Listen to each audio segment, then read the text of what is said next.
எங்கே செல்கிறாய் மனிதா?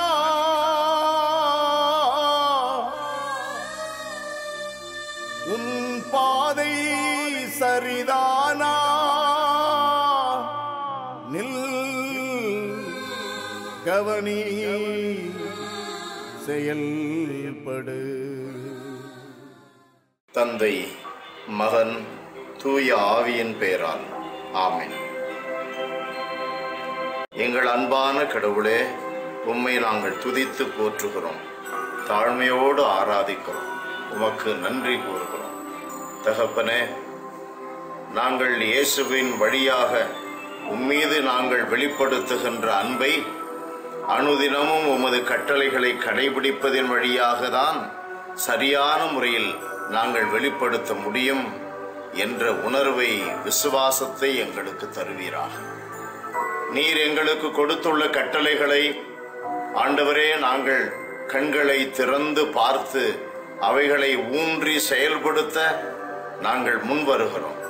எங்களுக்கு உதவி செய்வீராக.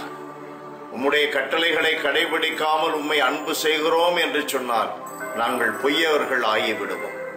தெய்வமே, நாங்களும் எங்களை சேர்ந்தவர்களும் எங்கள் குடும்பம் முழுவதும் உம்முடைய கட்டளைகளை கடைபிடித்து யோசுவா சொன்னதை போல நானும் என்னுடைய வீட்டாரும் ஆண்டவரையே தொழுவோம் என்ற முழு மனதோடு கூடிய வைராக்கியத்தில் வளர செய்யும். எங்கள் ஆண்டவராகிய இயேசு கிறிஸ்து வழியாக உம்மை மன்றாடுகின்றோம் பிதாவே. ஆமென், ஆமென். புனித யோவான் எழுதிய பரிசுத்த நற்செய்தியிலிருந்து வாசகம்.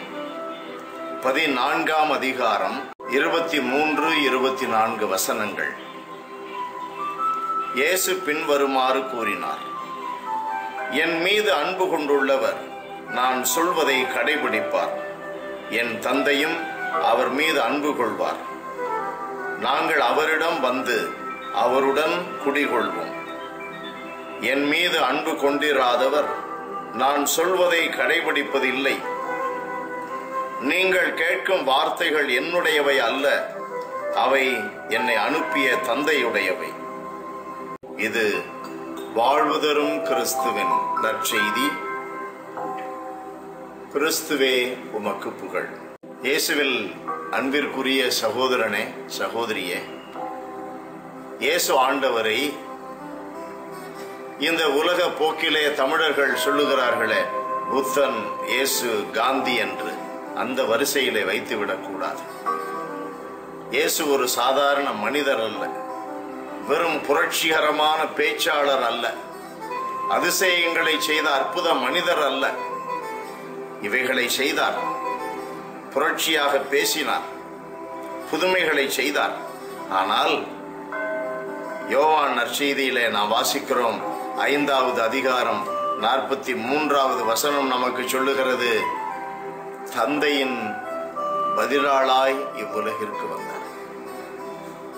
தந்தையிடமிருந்து அவர் வந்தார். இன்றைய நற்செய்தியிலே கூட பாருங்கள், 24வது வசனம் சொல்லுகிறது, இந்த வார்த்தைகள் என்னுடையவை அல்ல, அவை என்னை அனுப்பிய தந்தையுடையவை.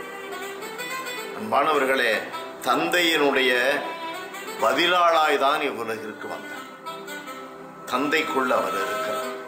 ஆகையினால் அவர் சொல்லுகின்ற ஒவ்வொரு வார்த்தையும், கொடுத்துள்ள ஒவ்வொரு கட்டளையும் நமக்கு தந்தை கடவுள் கொடுத்தது, இந்த உலகை படைத்தவர் கொடுத்தது. இந்த இயேசுவின் வழியாகத்தான் முதல் அதிகாரம் யோவான் நற்செய்தியிலே வாசிக்கிற 1-2 வசனங்கள் இவர் வழியாகத்தான் அனைத்தும் படைக்கப்பட்டன. அப்பொழுதென்றால் இவர் வழியாகத்தான் நாம் பரம தந்தையையும் அடைய முடியும். இவர் வழியாகத்தான் நமக்கு வாழ்வு. அன்பானவர்களே, இயேசுவை நம்புங்கள், இயேசுவை நம்புவோம், இயேசுவை பற்றிக் கொள்ளுவோம். God bless you. Praise the Lord.